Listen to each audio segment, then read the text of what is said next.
Welcome to the WRAL Daily Download. I'm Grace Holland. As summer officially begins, a dangerous heat wave is blanketing much of the country. Here in North Carolina, we are expecting triple-digit heat this weekend. This week, our team has talked to power companies about how they're preparing to meet the demands of cooling homes. This is the time of year when we do tend to use our demand response technologies more. So air conditioner control, things like that could happen during this time period. Music venues preparing to keep audiences cool during shows. So we'll have a bunch of chairs for people to sit down in. The tent will give them shade. We'll have a table with some water, some sunscreen. We'll have fans blowing. Summer camp directors keeping kids safe from the heat. We open our pool more, we open our lake more, and we open our gyms more to use and things that we like to be outside at camp, but there are times we just need to be inside for the afternoon. WRAL Meteorologist Brian Shrader joins me now to talk more about this. Grace, thanks for having me here today. So, obviously, North Carolina, hot in the summertime, not exactly breaking news. Not breaking news. It gets hot, it gets humid here.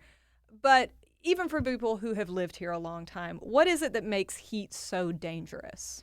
I think that something that is unique maybe to the southern United States is the humidity. Because when you have those humidity levels that are so high, your sweat doesn't evaporate as readily, so you don't naturally cool down. Where they say, it's dry heat out in the Southwest. There's something to that because your sweat evaporates and that process cools you down. So when you have those humidity levels as high as they often get and as high as we're going to see this weekend, it really becomes dangerous for people.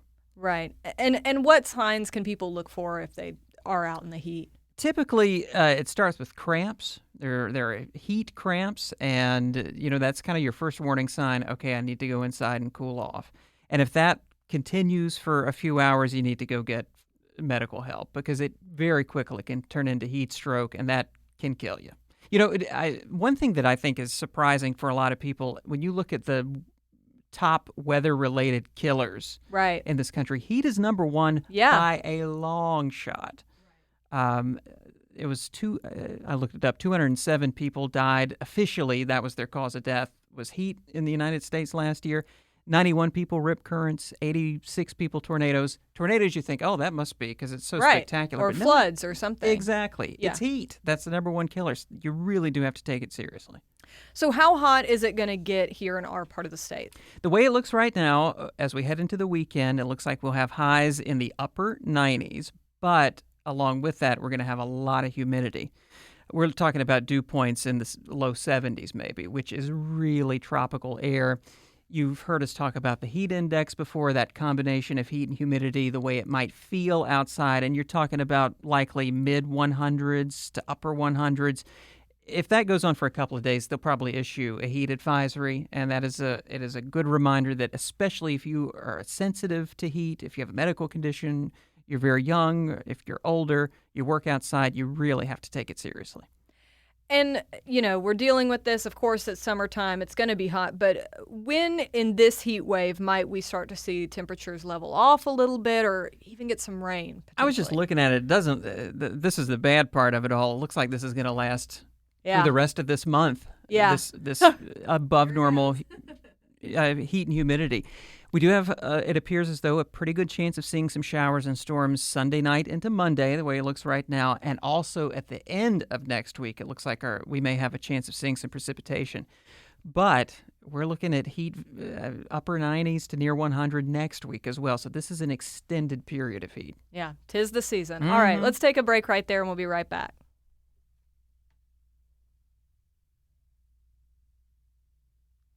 So before the break, Brian, we were just kind of talking about, we're in the middle of summer now, or we're entering summer, truly, where all this heat is just going to be coming as we move through it. Mm-hmm. So people may be looking for places to cool off. Yeah. The beach comes to mind, of course.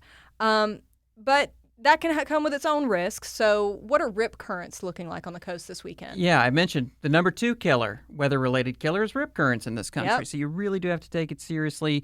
I think the communication from the National Weather Service offices at the coast has gotten a lot better about those dangerous rip current days. We've got a little area of disturbed weather off the southeast coast that is going to be moving inland. It's a tropical wave. Kind of think of it as tropical moisture. There's some chance it could develop into something more significant, but But right now, just having that low pressure system out there is going to change the wind and wave pattern to the point that it's probably going to be a dangerous weekend to be in the water at the beach, unfortunately. Right. And we also talked about that other parts of the country are seeing hot temperatures too. So what are some of those heat impacts that are going on across the country? Yeah, well, I think one of the things this year that you may have noticed is this new thing that the National Weather Service has put out, the heat risk. And you see, you have this color-coded thing from sort of a light green through yellow, orange, red, magenta about the dangers of heat. That's something you're seeing on our newscast lately, and you're going to see it more. And it's really taking a look at how unusual is the heat that an area is experiencing, taking into account the humidity, taking into account the actual air temperature, and looking at CDC data about vulnerable populations and telling you, okay, today we have a high risk for heat. Everyone needs to take it seriously. Or maybe it's a moderate day where if you're older, you need to really, be careful outside. And you're in that daily forecast, you're going to see how that changes and evolves. And I think it's going to be just kind of a good one-stop, quick way for you to know, okay, is heat going to be a factor today? And one thing that I think has been interesting, looking at some of those early forecasts with this heat risk product, is you can see urban heat islands, which is something that we've identified, for years in our area. Looking at the triangle, it's, later this weekend is likely going to be in that purple, most serious category, whereas the outlying areas are not. So that risk of being in an urban area makes the heat even more dangerous to you. Right. This sounds similar to, on my watch I can get UV alerts. Yes. Or if there's a wildfire, the smoke alerts. Mm-hmm. It's kind of a system like that, right? It's just kind of a quick heads up, heat's an issue today. Yeah. And from there you can take it and get more data. All right. So it sounds like we at least have one more way to think about where we are and what steps we may need to protect ourselves. And something else, if we have time, a lot of schools, when they're planning out like their football practices in the summertime, they're now using something called wet bulb globe temperature. It's similar to the heat index that I talked about earlier, which only takes humidity and the air temperature and says, well, this is what it feels like. That's in the shade. It doesn't take into account being out in the sunlight, doesn't take into account wind speed. This wet bulb globe temperature does take all of that into account. And a lot of schools have switched over to this to make their practices safer in the summer. So if you're a parent or if you're a player and you hear them talking about that wet bulb globe temperature, it is just a new, more accurate way to measure that heat risk. All right.